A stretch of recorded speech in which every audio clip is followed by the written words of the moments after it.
Hello বন্ধুরা, আমাদের channel learning হাবে তোমাদের স্বাগত। আজকে তোমাদের জন্য গ্যাসের আচরণের দ্বিতীয় পর্ব নিয়ে চলে এসেছি। এর আগের পর্বে আমরা গ্যাসের আচরণে আমরা আলোচনা করেছিলাম কিছু সূত্র, আমাদের চারটি গুরুত্বপূর্ণ সূত্র এবং কিছু এমসিকিউ এবং এসিকিউর জন্য কিছু কোশ্চেন। এই পর্বে আমি আরো কিছু এমসিকিউ এবং এসিকিউর জন্য আরো কিছু কোশ্চেন আমি এখানে আলোচনা করব। তাহলে চলো শুরু করি আমাদের এমসিকিউ এবং এসিকিউর প্রশ্ন। তো প্রথম প্রশ্ন হচ্ছে, স্থির চাপে নির্দিষ্ট ভরের গ্যাসের আয়তন ও কেলভিন উষ্ণতার সম্পর্ক কি? না V1/T1 ইকুয়াল টু V2/T2। ঠিক আছে, স্থির চাপে নির্দিষ্ট ভরের কোনো আদর্শ গ্যাসের V/T লেখচিত্রটি তাপমাত্রার অক্ষকে কোন তাপমাত্রায় ছেদ করে? -273 ডিগ্রি সেন্টিগ্রেডে। দেখো, এই ছবিটা কিন্তু আমি যখন আমি পড়িয়েছিলাম চার্লসের সূত্রতে, তখন কিন্তু আমি লেখচিত্রটা আমি দেখিয়েছিলাম।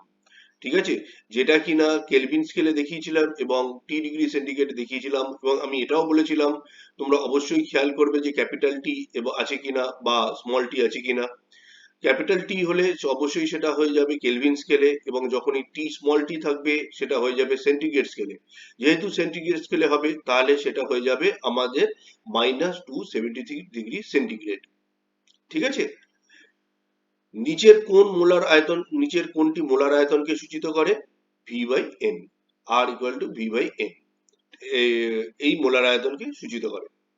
স্থির উষ্ণতায় গ্যাসের চাপের সঙ্গে ঘনত্বের সম্পর্ক সমানুপাতিক হয়। পরম স্কেলে বিশুদ্ধ জলের হিমাঙ্কের মান 273 ডিগ্রি সেন্টিগ্রেড। বয়েল ও চার্লসের সূত্রের সাধারণ ধ্রুবকটি হলো গ্যাসের ভর। এটা কিন্তু খুব ইম্পর্টেন্ট প্রশ্ন। বয়েল এবং চার্লসের সূত্রের সাধারণ ধ্রুবক কোনটি? সাধারণ ধ্রুবক হলো গ্যাসের ভর। নিচের কোন সম্পর্কটি সঠিক? এখানে 310 kelvin equal to 31 degree centigrade, 310 kelvin minus 31 degree centigrade, 310 greater than 31 degree centigrade. এটা কিরকম ভাবে এটা হচ্ছে?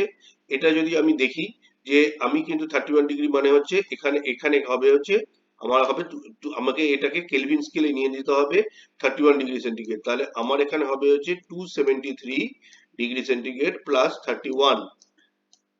ঠিক আছে, সেখান থেকে আমরা এখান থেকে পাচ্ছি হচ্ছে 304। তাহলে 310 কেলভিন 304 কেলভিনের চেয়ে বড়। তাহলে এই সূত্রটি সঠিক, বাকিগুলো কিন্তু সঠিক নয়। ঠিক আছে, বুঝতে পেরেছো? এরকম কিন্তু ছোট ছোট প্রশ্ন কিন্তু অঙ্কের আকারেও দিতে পারে, যেখানে কিন্তু ছোট্ট ক্যালকুলেশন বা একটু বুদ্ধি করে করতে হবে। আচ্ছা, স্থির চাপে কোনো গ্যাসের আয়তন এবং উষ্ণতার সম্পর্ক যে লেখচিত্রের সাহায্যে প্রকাশ করা হয় তাকে বলা হয় আইসোবার লেখ। 0 ডিগ্রি উষ্ণতায় নির্দিষ্ট ভরের কোনো গ্যাসের আয়তন V0 হলে স্থির চাপে তাপমাত্রা বাড়িয়ে 70 ডিগ্রি সেন্টিগ্রেড করলে এর আয়তন হবে কত? হবে না 343/273 V0। এটা কিভাবে এলো? তোমরা যদি বলো এটা আমি কি করে পেলাম, আমি তোমাদের বলেছিলাম যে চার্লসের সূত্র পড়ানোর সময় V0 equal to 1/1 plus 1/273 degree, 273। তো এখানে এখানে যদি তুমি টি এর মান তুমি এখানে যদি এখানে বসিয়ে যাও, এখানে যদি ভি এর এখানে যদি 70 ডিগ্রি সেন্টিগ্রেড এখানে বসাও, ঠিক আছে, তাহলে এইখানে পাবে হচ্ছে 343/273। এখানে যদি মাইনাস বলতো যে যদিও যদি স্থির চাপ তাপমাত্রা কমিয়ে, তাহলে কিন্তু এটা এখানে মাইনাস হয়ে যেত। ওকে, আচ্ছা, এর পরের প্রশ্ন কি? মুক্ত প্রান্ত ম্যানোমিটারের বড় বাহুতে পারস্তম্ভের উচ্চতা বেশি হলে নিচের কোনটি সঠিক? সঠিক কোনটি? বায়ুমণ্ডলীয় চাপ আবদ্ধ গ্যাসের চাপের চেয়ে বেশি হয়। বড় বাহুতে, মনে রাখবে এটা কিন্তু বড় বাহুতে বলেছে, বড় বাহুতে যদি পারস্তম্ভের উচ্চতা বেশি হয় তাহলে আমার কোনটা সঠিক হবে? বায়ুমণ্ডলীয় চাপ আবদ্ধ গ্যাসের চাপের থেকে বেশি হলেই তাহলে কিন্তু বড় বাহুতে পাঁচস্তম্ভের উচ্চতা বেশি হবে।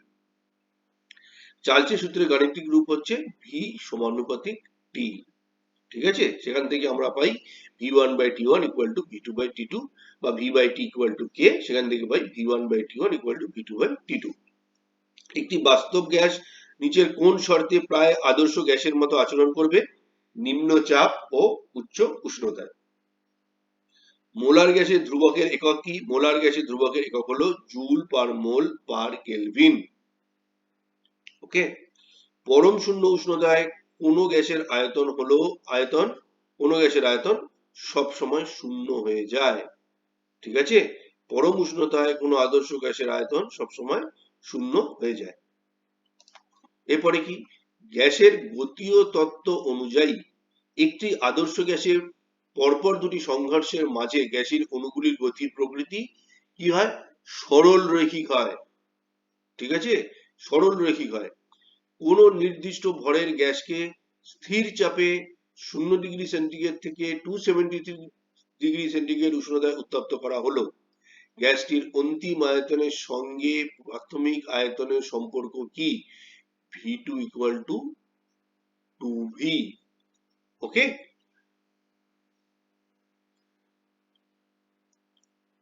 আচ্ছা, এর পরের প্রশ্ন হচ্ছে একটি গ্যাসীয় মৌল যার অণু ও পরমাণু সমার্থক, ঠিক আছে, মানে অণু ও পরমাণু সমার্থক, সেটি হলো হিলিয়াম। কেন?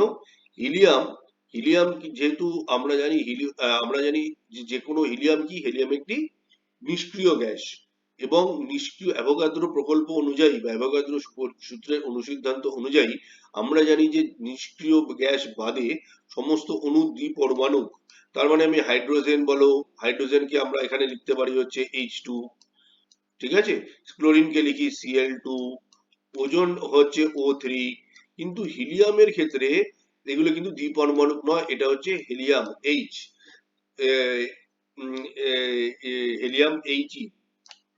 তো এইখানে হিলিয়াম, নিয়ন, আর্গন, ক্রিপ্টন এগুলোর ক্ষেত্রে সমস্ত কিছুর ক্ষেত্রে কিন্তু খালি কোনো এখানে 2 বা 3 কোনো কিছুই হয় না। সেখানে এখানে মনে হয় যে এখানে অণু এবং পরমাণু সমার্থক, মানে এটাতে একটি অণু একটি পরমাণু আছে। এইভাবে আমরা এটার মানেটা হচ্ছে সেটাই, যে এই গ্যাসীয় মৌলের অণু ও পরমাণু সমার্থক হচ্ছে এখানে হিলিয়ামের জায়গায় যে কোনো নিষ্ক্রিয় গ্যাস থাকলে সেটার উত্তর হবে সেটা। আচ্ছা, আদর্শ গ্যাসের সমীকরণ থেকে গ্যাসের আণবিক গুরুত্ব নির্ণয় করার সমীকরণটি হলো m = dRT/p। এটা তোমরা বইয়ে পেয়ে যাবে। m = dRT/p। এইগুলো কিন্তু না একটু ট্রিকি প্রশ্ন, এগুলো কিন্তু চট করে আসে না, কিন্তু এগুলো কিন্তু অনেকেই এগুলো এড়িয়ে যায়। এই প্রশ্নগুলো কিন্তু খুব ভালো করে দেখবে, এগুলো কিন্তু ইম্পর্টেন্ট প্রশ্ন, যখন তখন দিয়ে দিতে পারে। আচ্ছা, অ্যাভোগাদ্রো সূত্র থেকে কি প্রমাণ করা যায়? বা এইগুলো হচ্ছে অনুসিদ্ধান্ত। গ্যাসের মৌলিক গ্যাসের অণু দ্বিপরমাণুক, এসটিপিতে গ্যাসের আয়তন 22.4 লিটার, আণবিক ওজন = 2 × বাষ্প ঘনত্ব। এই তিনটেই কিন্তু আছে, এই তিনটেই বলে এগুলোর উত্তর হচ্ছে ডি, উপরের সবগুলি।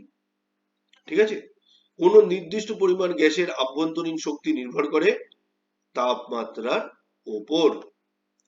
সার্বজনীন গ্যাস ধ্রুবকের মাত্রা কি? সার্বজনীন ধ্রুবকের মাত্রা হলো m/T2/temperature/n(θ1). এইটা কিন্তু একটু ভালো করে দেখে রাখবে, এটাও কিন্তু একটা অত্যন্ত ইম্পর্টেন্ট প্রশ্ন। আচ্ছা, অ্যাভোগাদ্রো প্রকল্প অনুযায়ী নিম্নের কোন মৌলিক গ্যাসটি দ্বিপরমাণুক নয়? Hydrogen, nitrogen, chlorine, krypton. কেন? ক্রিপ্টন একটি নিষ্ক্রিয় গ্যাস। দেখো, এই 37, 38 এই দুটো প্রশ্ন কিন্তু খুব ইম্পর্টেন্ট। এইটা কিন্তু আমি চার্লসের সূত্র, বয়েলের সূত্র পড়ানোর সময় আমি লেখচিত্রগুলো দেখিয়েছিলাম। আমি তোমাদের তখনই বলেছিলাম এগুলোর গাণিতিক রূপ লিখতে দিতে পারে, গ্রাফ আঁকতে দিতে পারে, বা 1 নম্বর 2 নম্বরের প্রশ্নে আসতে পারে। তো এখানে যেমন কিরকম আছে যে নির্দিষ্ট উষ্ণতায় কোন গ্যাসের আয়তন ও চাপের সম্পর্ককে যে লেখচিত্রের মাধ্যমে প্রকাশ করা হয় সেটা হচ্ছে VP/V। এইটা P/V, এটা সমপরাবৃত্তাকার। স্থির চাপে কোনো নির্দিষ্ট ভরের গ্যাসের আয়তন ও পরম উষ্ণতা যে লেখচিত্রের সাহায্যে প্রকাশ করা হয় তা হলো এইটি, ভি বাই টি কে, যেখানে পি স্থির, চাপ স্থির। ঠিক আছে, এটা হচ্ছে আমরা চার্লসের সূত্র থেকে পাচ্ছি। পিভি ইকুয়াল টু আরটি, এই সমীকরণটি প্রযোজ্য হবে কিসের ক্ষেত্রে? 1 মোল গ্যাসের ক্ষেত্রে। পিভি ইকুয়াল টু আরটি সমীকরণে ভি এর যে পরিমাণ গ্যাসের আয়তন প্রকাশ করে তা হলো 1 মোল। দেখো প্রশ্ন দুটো কিন্তু মোটামুটি এক, কিন্তু একটু ঘুরিয়ে বলা আছে। সেইখানে হচ্ছে যে এখানে ভি আয়তন যেটা বলছে, সে আয়তনটা কিভাবে প্রকাশ করা হচ্ছে? 1 মোল হিসেবে, 1 গ্রাম নয়, 1 লিটার নয়, যে কোনো পরিমাণ নয়, 1 মোলের ক্ষেত্রে। তেমনি পিভি ইকুয়াল টু আরটি এই সমীকরণ প্রযোজ্য হবে 1 মোল গ্যাসের ক্ষেত্রে, 1 গ্রাম নয়, 1 অণু গ্যাসের নয়, 1 মোল গ্যাসের ক্ষেত্রে। নিম্নলিখিত সমীকরণগুলির মধ্যে যেটি বয়লের সূত্র প্রকাশ করে তা হলো পিভি ইকুয়াল টু ধ্রুবক। ঠিক, পিভি নির্দিষ্ট মোল গ্যাসের বেলায় ধ্রুবক। এখানে ভি আছে, এখানে ভি আমরা বলবো না। পিভি ইকুয়াল টু ধ্রুবক, তাপমাত্রা অপরিবর্তিত থাকলে পিভি নির্দিষ্ট মোল গ্যাসের পরিবর্তিত তাপমাত্রা ধ্রুবক। দেখো এ এবং সি দুটোই কিন্তু সঠিক, ঠিক আছে, কিন্তু সিটা কেন বেশি সঠিক এ এবং সির মধ্যে? সেখানে কিন্তু তাপমাত্রা অপরিবর্তিত থাকলে এই কথাটা লেখা আছে। এটা কিন্তু এক্সাক্ট উত্তর হচ্ছে বয়লের সূত্রের গাণিতিক রূপ। পিভি ইকুয়াল টু ধ্রুবক একদম সঠিক, কিন্তু পিভি ইকুয়াল টু ধ্রুবক যদি এই আরো যদি তিনটে অপশনের মধ্যে যদি পিভি ইকুয়াল টু ধ্রুবক ছাড়া যদি সির অপশনটা না থেকে অন্য কোনো অপশন থাকতো তাহলে কিন্তু এ হতো। কিন্তু যখন সিটা রয়েছে এবং সেখানে তাপমাত্রা অপরিবর্তিত থাকলে এই কথাটা লেখা রয়েছে, তার জন্য কিন্তু সি হচ্ছে কারেক্ট অ্যান্সার। খুব ভালো করে কিন্তু যখনই পরীক্ষা দেবে, পরীক্ষার সময় কিন্তু অবশ্যই অপশন গুলো কিন্তু ভালো করে দেখবে। একটু এদিক ওদিক করে কিন্তু তোমাদেরকে একটু বোকা বানানোর জন্য কিন্তু দিয়ে দিতে পারে। সহজ হবে, সহজই উত্তর, সবই জানো, কিন্তু একটু বোকা বানিয়ে দিল। ঠিক আছে, চলো এবার আমরা দেখি আরো কিছু এমসিকিউ এসিকিউ প্রশ্ন। জলীয় বাষ্পের বাষ্প ঘনত্ব কত? 9। এসটিপিতে 1 মোল সকল গ্যাসের আয়তন কত? 23.4 litre. PV equal to RT সমীকরণে এসআই পদ্ধতিতে পিভি এককের মান কত? জুল, জে বা জুল। জলের মোলার ভর কত? 18। 18 কি করে আসছে? 18টা আমি তোমায় দেখিয়ে দিই। 18টা আমি একবার কি করে আসছে। আমরা জানি জল কত হচ্ছে H2O, তাই তো? আমরা জানি জল মানে H2O। এখানে হাইড্রোজেন আমি জানি হচ্ছে, অক্সিজেনের পারমাণবিক ভর হচ্ছে 16, হাইড্রোজেন হচ্ছে 2, দুটো আছে, ইন্টু 1, দুটো পরমাণু আছে এবং এদের 1, তাহলে এই দুটো যোগ করলে হচ্ছে 18, তাহলে এদের হয়ে যাচ্ছে মোলার ভর হচ্ছে 18। ওকে, পরম স্কেলে বিশুদ্ধ জলের হিমাঙ্ক 273 কেলভিন। পরম স্কেলে বিশুদ্ধ জলের স্ফুটনাঙ্ক 373 কেলভিন। কেন হলো 273 কেলভিন? কারণ জলের হিমাঙ্ক 0 ডিগ্রি সেন্টিগ্রেড, তাহলে 273 degree plus 273 degree plus 0 degree 273 kelvin. স্ফুটনাঙ্ক কত? 100 ডিগ্রি সেন্টিগ্রেড, তাহলে 273 degree plus 100 is equal to 373 kelvin. গ্যাসের চাপ গ্যাসের অণুগুলির গতির ফলেই সৃষ্টি হয়। নিষ্ক্রিয় গ্যাসগুলি ছাড়া অন্য গ্যাসের মৌলিক গ্যাসের অণু দ্বিপরমাণুক। ঠিক আছে, তো কত রকম ভাবে এটা আসতে পারে। ক্যালোরি এককে আর এর মান 1.897 ক্যালোরি পার মোল পার কেলভিন। অ্যাভোগাড্রো সংখ্যার মান নির্ণয় করেন বিজ্ঞানী মিলিকন। কোন গ্যাসীয় পদার্থের আণবিক গুরুত্ব তার বাষ্প ঘনত্বের দ্বিগুণ।